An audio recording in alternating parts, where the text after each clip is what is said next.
Hello you guys! Welcome back to my YouTube channel. Thank you so much for clicking on this video.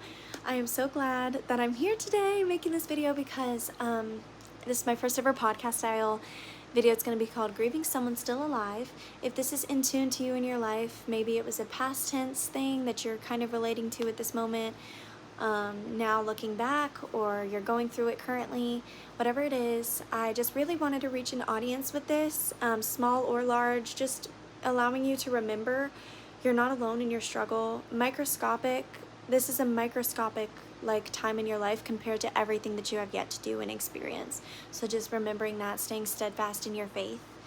So I did have all my notes, but I've literally gone over it a million times in my head. I could free verse it right now for you guys.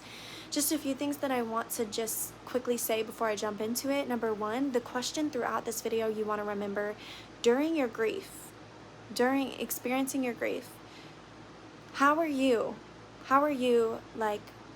contributing to the person that you're becoming in the future? Who do you want to be, and how are you contributing to that person whilst going through your grief? Just remembering that question, even when you're just laying in bed and you're thinking about, okay, I'm really in pain and sad right now. Okay, what can I do to become a better person for myself in the future? Because staying dormant in the same spot, it's not going to contribute. So just a simple little question to ask yourself. It's a little more complex than simple, but you know.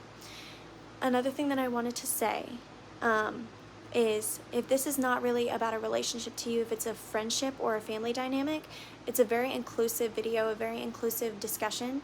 So if, a relationship isn't ringing true to you in this stage of your life, you can connect with this however you want to. And it's, about it all. It's a discussion of it all, So just remembering that as well. I almost titled this video The Feeling of Hopelessness. That's a big word throughout this video as well, because they're so connected. Grief and then the feeling of hopelessness. I remember in the very beginning of my grieving process, in all of my grieving processes, because we've had more than one as humans, I remember just feeling so hopeless, feeling like, okay, I'm not going to be who I want to be. I'm not going to be able to achieve what I want to achieve. If you know me, I love content creation. I love singing. And when we get in that stage of grief, we fall short for ourselves. We stop thinking that we can be successful in that aspect. We stop thinking that we can achieve what we want to achieve. So I think, just remembering how powerful our future selves are to our present selves. And that's why I said that question in the beginning, just remembering that the whole entire time. So the first thing that I want to discuss is doing the harder things in the beginning. So for me, when I was going through it, and I don't want to reference myself too much, but I just, kind of connecting,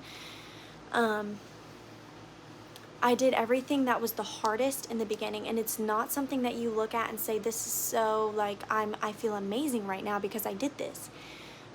Highs and lows, highs and lows, highs and lows in everything that you do. And, I remember thinking to myself, okay, I'm doing these things that are so difficult, the harder, blocking, unadding, walking away, I'm doing these things, and this person could be out just living their lives as normal. This is so painful to think about. How could this be fair? But then you're remembering, okay, I've been through this before. I've been through this pain. I've experienced this level of hurt, and I've gotten through it the same way that I'm going to this time. And you don't want to be stuck in that toxic cycle 8, 10, 12 months from now because you didn't do what was the hardest in the beginning. And I would still be stuck in that toxic cycle if I didn't decide to block him or whoever out of my life. And that's just, that just needs to be persistent in your mind. Okay, 8, 10, 12 months from now, I'm going to be in such a better place because I decided I was going to do that today. Second thing that I want to say and remind you of, you're going to wake up and you're going to feel like, okay, I don't want to do this. This is hard. I'm not benefiting from this. I don't want to get up and chase my goals and my dreams. I don't want to get up and do what I love doing. You're going to have those times and those moments.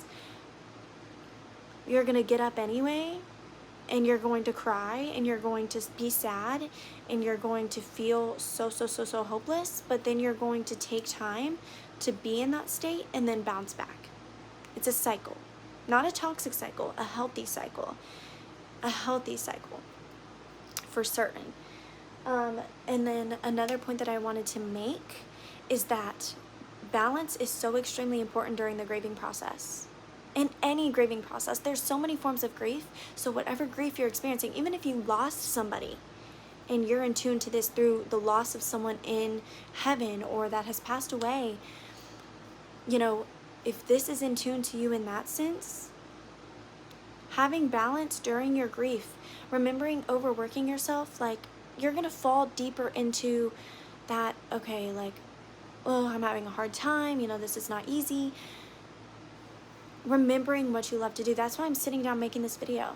If you know me, you know I love content creation, I love singing, I love making videos. You know, I want to be an influencer, I want to be a singer, I want to have a career online because I love it so much. It is like my passion in this life. And you know, I'm not going to stray away from that just because I'm feeling hopeless in the struggle of the grief that somebody or, you know, an occurrence has brought to me. And I hope that is making so much sense to you because it really does have so much relevance in the grief that you're feeling. You know, just remembering that, okay, I'm enjoying these things, I'm doing these things that I love, and it is creating a better person for my future self. Say you love drawing, say you love dancing, singing, say you love going on hikes, but you fall short from that because of how sad and depressed and hard this part of your life has become for you. But then, you know, time goes by and you slowly get back into it, or you do it like once a week, whatever the case is, you're gonna say, okay, well, this is amazing. I'm so proud of like how I'm feeling about this. I'm so glad that I got back into it and that I'm doing it for myself. You consistently pick it up. You get more into it. And then you look back another 6 or 8 or 10 or 12 months later and you're like, wow, I really got into it. I'm really proud of myself for allowing myself to grow through my struggle. Because the most cliche line in the world ever, or the most cliche idea in the world, is that this pain is making you stronger. It absolutely 100% is. I would not be the person that I am today without what I've gone through. And during that pain, I was like, this is the worst thing I have ever gone through. But you're elevating yourself through your grief. And just remembering that, you know, it doesn't matter what the person on the other side is doing.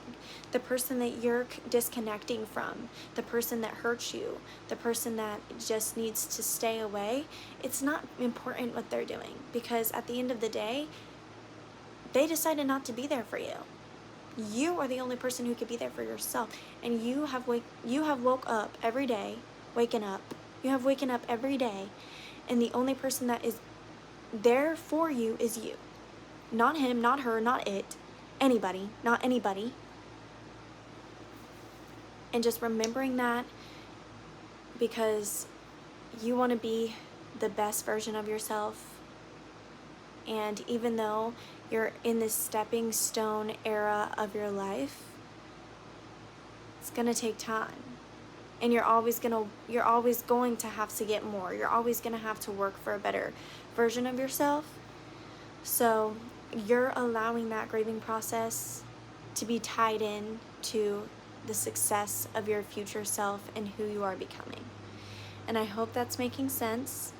I hope that's ringing true to you, and I hope that you're feeling a little bit better coming out of this discussion, knowing that everybody goes through this, knowing that you're going to get through this, knowing that you're going to be okay, knowing that you're going to follow these steps and doing what I told you, balance, doing the hard things, prioritizing yourself, because the person on the other side is not of any importance to you anymore. And even though they are still walking around on this planet, what's it to you? Nothing. And if you have any questions about this topic or want to open up and vent to someone, reach out to me, because I'm here and I've gone through it, and so many people that you love have gone through it and love you and want to see you succeed and get through this as well. So don't be afraid to reach out. And I love y'all. And I'm so happy that you clicked on this video. If you enjoyed it, let me know. Give me some feedback. Give me some feedback, please, y'all. some ideas for the future, and I will see you in the next one. I'm gonna make this exactly 10 minutes.